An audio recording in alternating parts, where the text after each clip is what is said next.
সামনে আছে এক অসহায় আপু।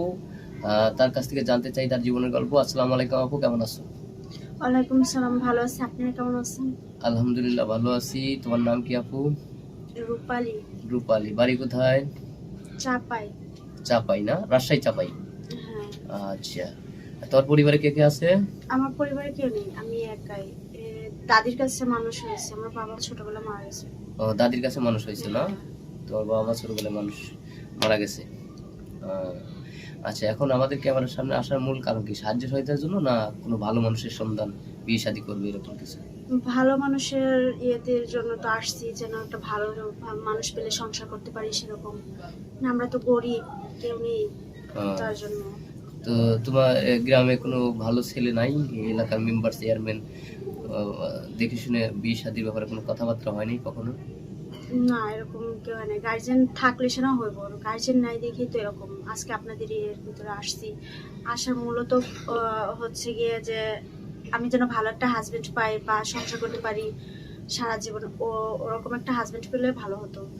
সবাই, সব মেয়েই চায় যে একজন ভালো স্বামী সংসার করুক, ঠিক আছে। আবার সব ছেলেই চায় একজন ভালো বউ পায়।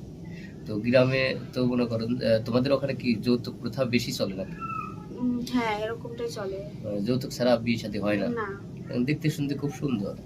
তোমার মতো মেয়েকে যৌতুক ছাড়া যে কোনো ছেলে বিয়ে করবে, ঠিক আছে। আমি বিয়ে না করলে আমি প্রস্তাব দিতাম, কিন্তু যেহেতু আমার বউ আছে এখন তো সম্ভব না, এত সুন্দর একটা মেয়ে। তো যাই হোক, দর্শক বিন্দু আছে, দেখি কোনো ব্যক্তি তোমার জন্য মানে পাওয়া যায় কিনা। আমরা ভিডিওটা পাবলিক করবো, তো তোমাকে অনেকেই চাইবে, তো তোমার পার্সোনাল ফোন নাম্বার দাও। আমি ফোন ইউজ করি না, ফোন খাইতেই পারি না, ফোন কোথেকে কিনবো? তাই নাকি? মানে ফোন মানে ফোন কেনার টাকা নাই? না। আহ, এখন কি এই সমস্ত কথা কেউ বিশ্বাস করে? আহ, একটা ফকিরেরই তো একটা ফোন আছে। থাকে ঠিক আছে, কিন্তু আমি তো কোনো কাজ টাজ করতে পারি না, দাদির কাছে মানুষ হয়েছি, তাহলে আমি ফোন কিনবো কি দিয়ে? ফকিরের ঘরে ফোন থাকা স্বাভাবিক, কারণ ফকিরই তো ভালোটা ইনকাম করে, তুমি তার ভিক্ষা করতে পারবে না নাকি? সরি, কিছু মনে করো না, তোমার সাথে মজা করলাম, কারণ তুমি হয়তো একজন অসহায় মানুষ। কষ্ট নিও না, হ্যাঁ। আমরা চেষ্টা করবো, ঠিক আছে। তো যাই হোক, এখন মনে করো যে অনেকে দেশ বিদেশ প্রবাসী ভাইরে আছে, অনেকের দ্বারা বয়স বেশি হয়েছে, যে 35-40, এমন কোনো ব্যক্তি হয়তো মানুষ ভালো, যে তোমাকে চায় বা বিয়ে করতে চায়, তো তুমি কি রাজি আছো? হ্যাঁ, আমি রাজি আছি, কিন্তু ভালো হতে হবে। ভালো হতে হবে, হ্যাঁ। মনের দিক দিয়ে ভালো হতে হবে, কেয়ারফুল হতে হবে, হ্যাঁ। এই তো। তাছাড়াও তোমার একটা স্বপ্ন আছে না, যে তুমি এত সুন্দর একটা মেয়ে, একটা স্মার্ট ছেলে তোমার প্রয়োজন নাই?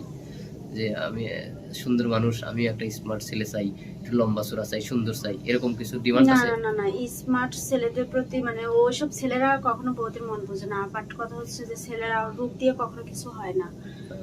আচ্ছা, আমি চাচ্ছি যে আমার হাজবেন্ড, যে আমার হাজবেন্ড হবে, সে যেমনই থাকুক, শুধু আমাকে কেয়ার করবে, মানে আমাকে কেয়ার করবে, লাভ করবে, এটাই। ভালোভাবে যেন আমি মৃত্যুর আগ পর্যন্ত সংসার করতে পারি। Thank you. আর স্মার্ট ছেলেরা তো ওরা তো মানুষকে ঠগায়, মানে মেয়েদের জীবন নিয়ে খেলা করে। তো আমি সেরকম চাই না। ধন্যবাদ। আমরা স্কিপ বাড়াবো না। সুপ্রিয় দর্শক, মেয়েটার জীবনের গল্প শুনলেন, সে একজন ভালো মনের মানুষ চায়। আমাদের স্ক্রিনে আমাদের নম্বর দেওয়া থাকবে, মেয়ের কোনো পার্সোনাল ফোন নাম্বার নাই, কেউ